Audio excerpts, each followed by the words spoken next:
Going through this series on faith in action. We're going through chapter 11 of the book of Hebrews, and we're looking at these either individuals or these individual events that show us something about what it means to have faith and to act upon our faith. And really thinking about the time that I've been here these past few months, we've had a couple other sermons involved, but really this is the first real sermon series we've gone through together, and this is the second to last one. Next week is the last sermon in this series. So as we wrap up, it's just kind of neat to look back and see the different things that God has shown us through looking at this one chapter in the book of Hebrews more closely. But this week we're covering the fall of Jericho. We're talking about the falling of that wall of Jericho. These are one of these stories in the Bible that you probably grew up hearing about either in Sunday school or through our children's books, but at the same point, it's something that we can see evidence of today. They're archaeologists. They found the city. Jericho is a real place, and they have found evidence of it having a wall and the wall having been falling before people deserted the city. And they even found evidence of things like charred food that was cooked but not eaten and things like that, indicating that something had happened where the city was either fled or some event occurred that caused people to stop eating abruptly. Some major event happened in the life of that city.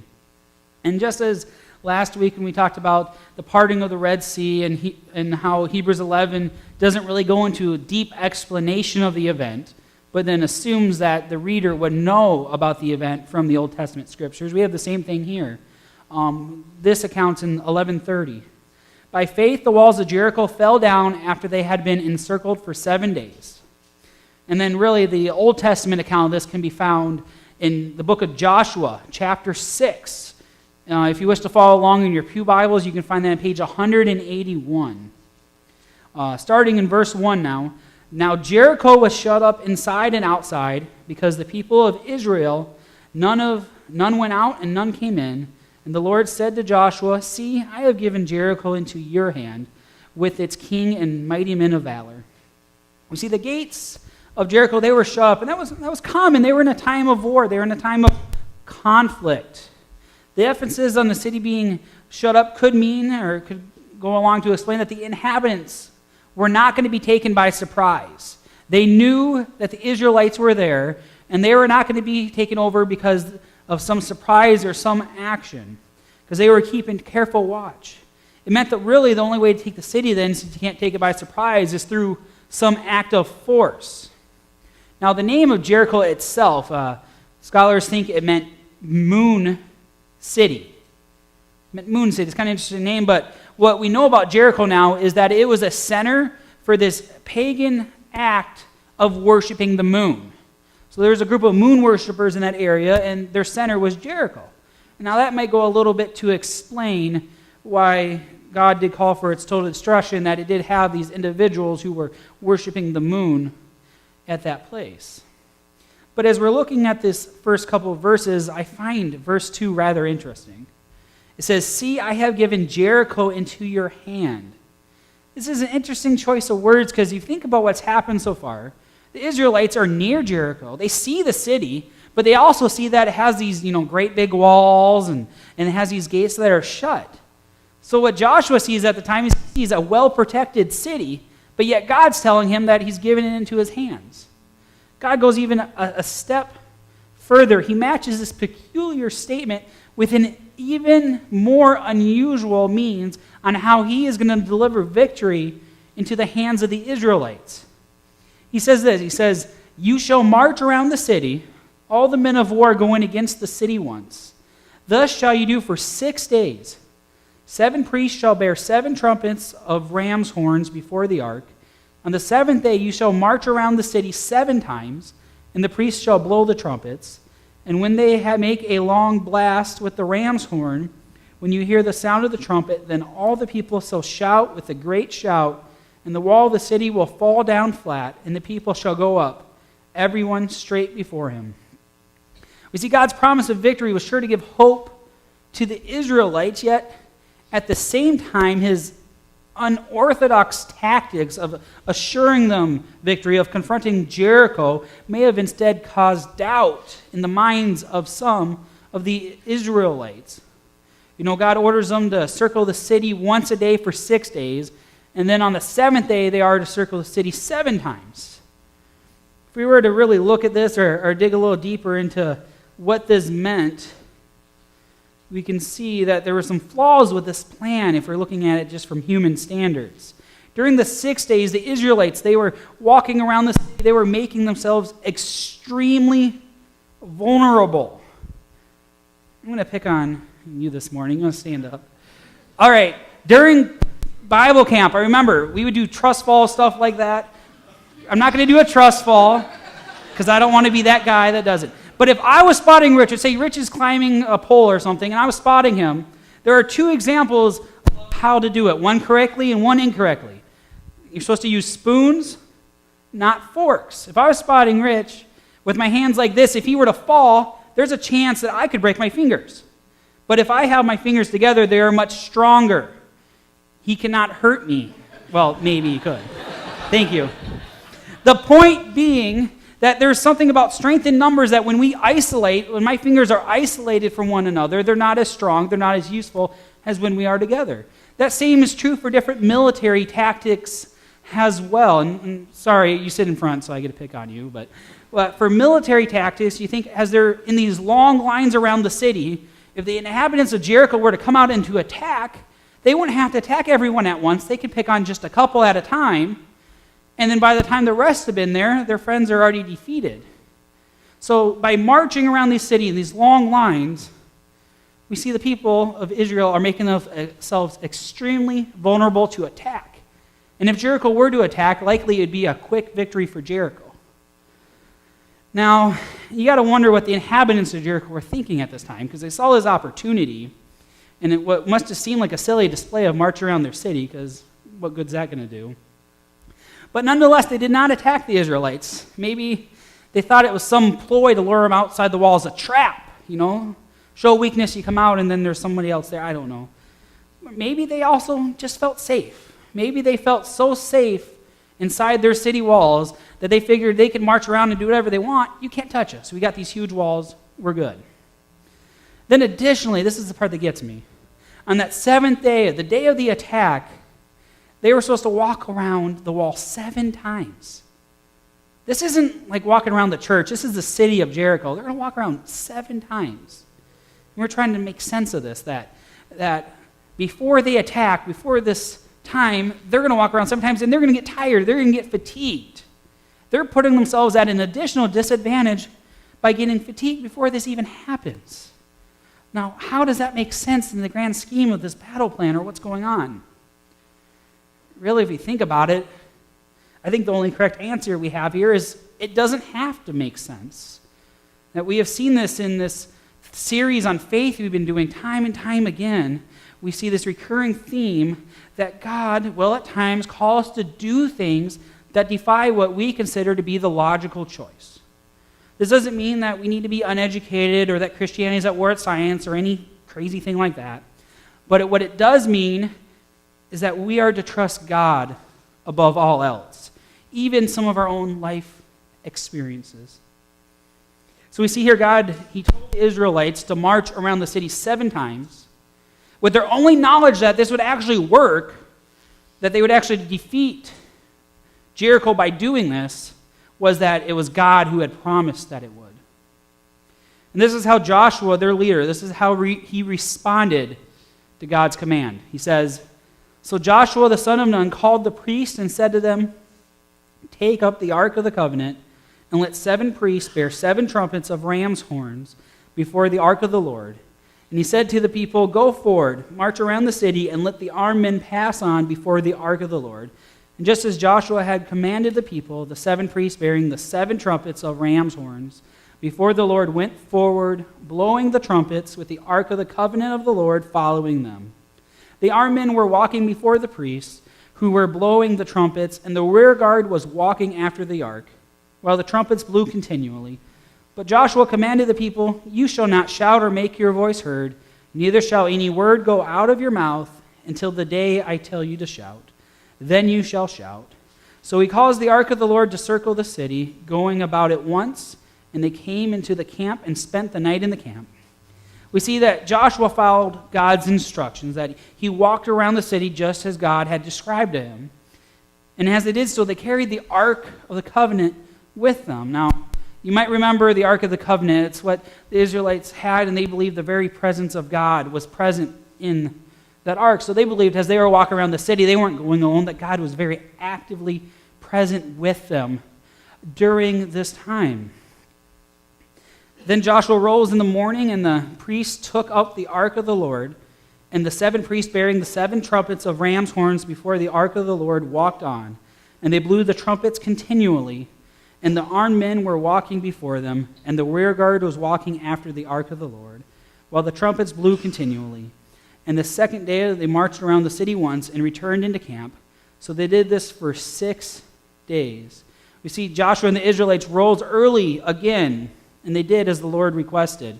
For 6 days they walked around the city, one time, kind of like a parade around the city. By doing so, they're showing something very important. They're showing spiritual discipline. They're showing obedience. They continue to be obedient to God's command. They didn't march around the city one day and then say, okay, well, that didn't work. We'll try something else. No, they got up the next day, and they did it again, day after day, for all these 6 days, even though the previous day they did the same thing, went to bed, and nothing changed. They still went along because they knew God had told them to do it. You know, what they didn't do is they didn't go on to a point and see it didn't work and then go on to something else right away. They were patient. And although that is how I think a lot of people in the modern church, they look at God, is, I haven't been to church in a while, so, I'm going to go one time, and then everything's going to be perfect in my life, and if it's not, then obviously that didn't work, I need to try something else, or, I don't need to go anymore. Or the other example, I read my Bible for 20 minutes on Tuesday. So I'm good for at least, another 2 to 3 weeks.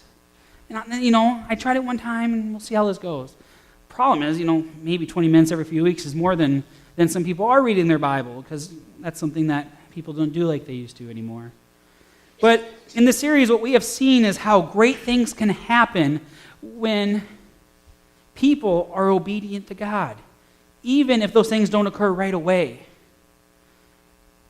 Statistically, the first time that a church attempts a new ministry or something new, that most times you classify it as not, maybe not, I don't know, failure is kind of a tough word, but of not reaching its goals or not reaching its potential, and maybe some classify that as a failure.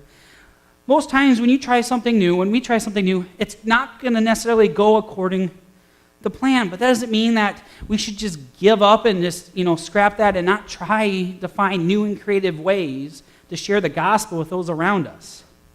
We see the Israelites, they woke up each day for these 6 days. Each time they did so, they realized went to bed that nothing appeared different from when they woke up that morning. But still the next day they got up and they did it again. Some things just take time and they take obedience. Again, back to this idea of this example, when you start a new ministry and things don't work out right away, even when things don't seem to be going our way, we need to make sure we are in prayer and that we are obedient to obedient to the calling God puts in our lives. In reality, if you look at the statistics, if you're starting a new ministry or you're trying something new to reach out, really it's not until that third effort, that third attempt at that particular ministry that things are most likely to really take off, that things are most likely to be successful. The problem here, I think, is that most Christians and a lot of churches, they usually don't make it to that third attempt. We try things once and they don't go our way, then, well, that was a bad mistake. We shouldn't have done that in the first place. We're not willing to say, okay, we tried something, it worked okay. Well, what did we do right? What did we do wrong? How we can make this better?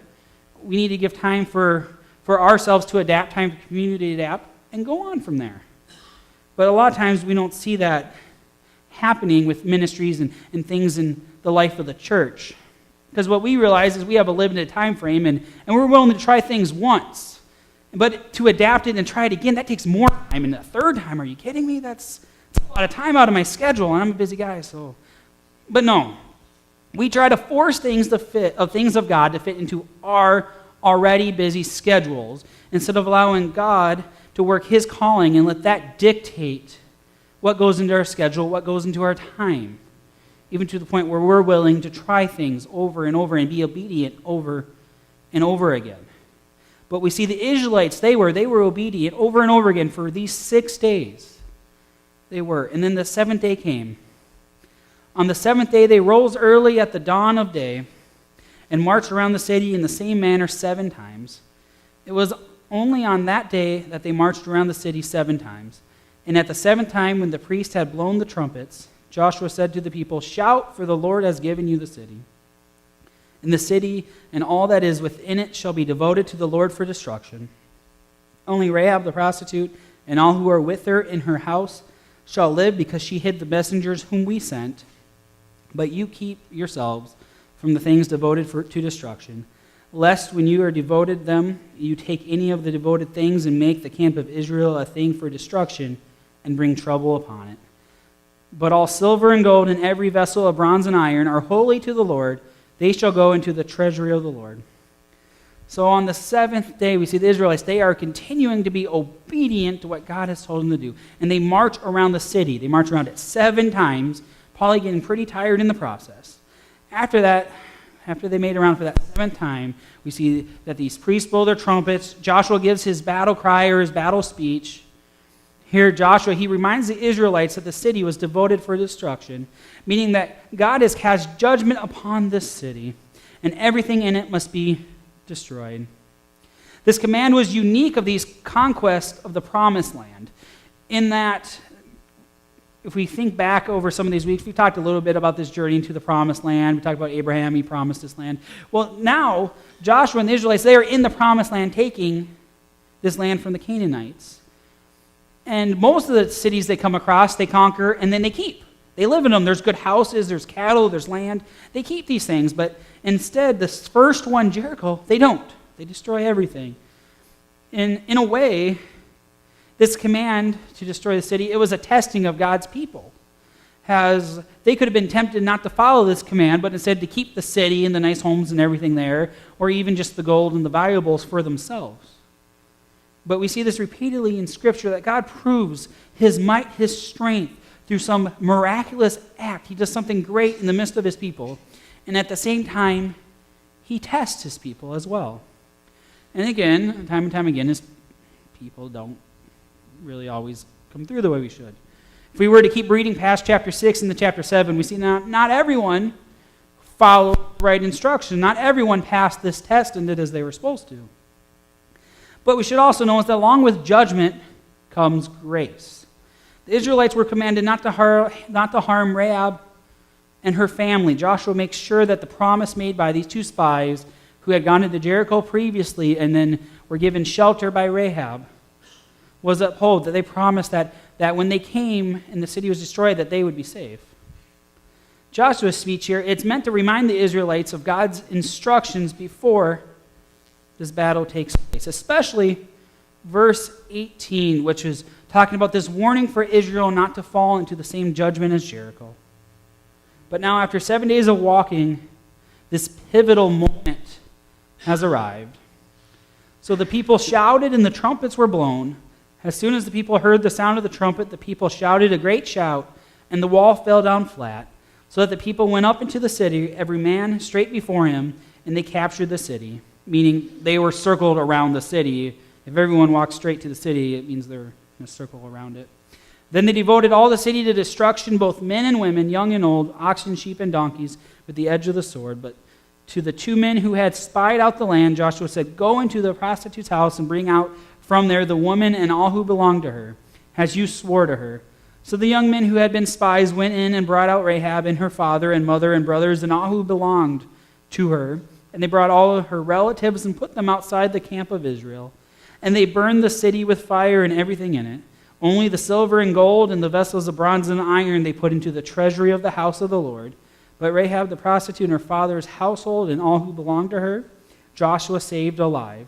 And she has lived in Israel to this day, because she hid the messengers whom Joshua sent to spy out Jericho. Truly, we see God does work in mysterious ways. Just by blowing some horns and shouting, the people of Israel were able to have the wall of Jericho fall down. Throughout Scripture, God uses unconventional means to accomplish his will. God has a tendency to temporarily hide his might, to hide his strength and his greatness, and to appear weak, such as having the Israelites walk around a wall and blowing horns instead of attacking. Instead of, like we talked about before, the crossing the Red Sea, he had the Israelites pinned against the sea, against the foe that was quickly overtaking them. God does this time and time again, where he puts himself where he appears to be in a state of weakness. And in doing so, he proves something time and time again, that even God's appearance of weakness is greater than all strength. And even when God asks us to do silly things like walk around a wall, blowing trumpets, and not attacking the city, even things that seem foolish that God does is still wiser than all wisdom. You know, the Israelites really deserve some praise for their trust in God. Not just during their 7 days of walking, but during this moment when they did shout. Nothing that they had experienced in their lives told them that this would work, that by shouting this wall would knock down, except for one. And that is that it was God that told them to do so. That they knew and had seen that God was able to do miraculous things.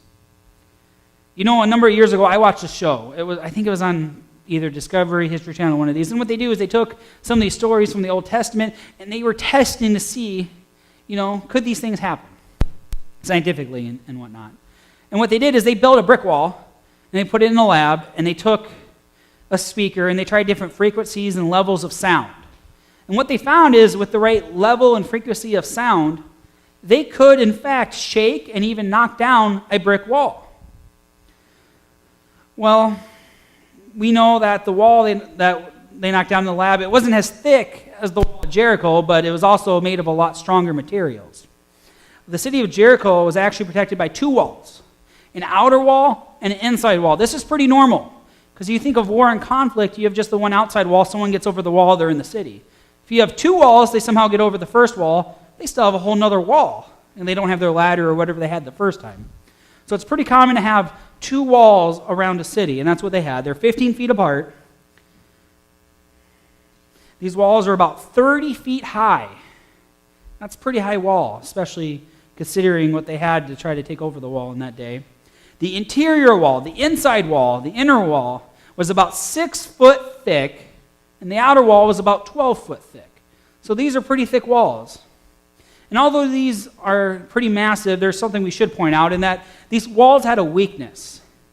These walls were built. They were built with mortar that was made out of mud, and they were made with bricks.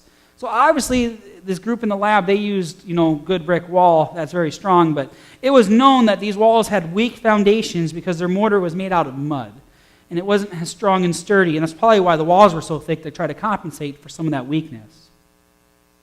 But as these walls, as they fell, the Israelites, they attacked, and the two spies, they went in at the same time, and they went and they saved Rahab and her family. They took them outside the Israel camp because they had promised to keep them safe. And likely, they were only kept outside the camp on a temporary basis because they were ceremonially unclean. And then after the right procedures and time had passed, they were allowed in. And we know they were allowed in at some point because Scripture did say that they live amongst the Israelites until this day, meaning until the day the Scripture was read in that time, that the family still remained with the Israelites.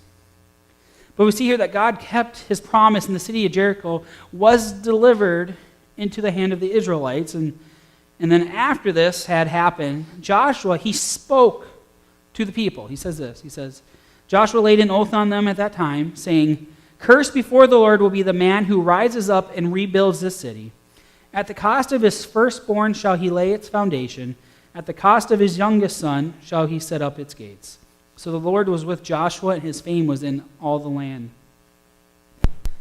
Even after the destruction of the city, Jericho remained under God's curse. Possibly, some people have said, or some scholars have said, it might be a sign of God's judgment upon the Canaanites, which were the people who had inhabited the land that the Israelites were coming into.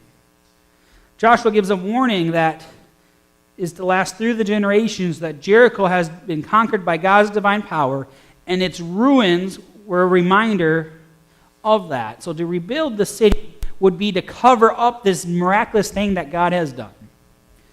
In the end, God delivered a victory into the hands of the Israelites because they chose to follow the path that God had set before them instead of following what might have been seen as the conventional way to conquer a city or to do the task that they were trying to accomplish.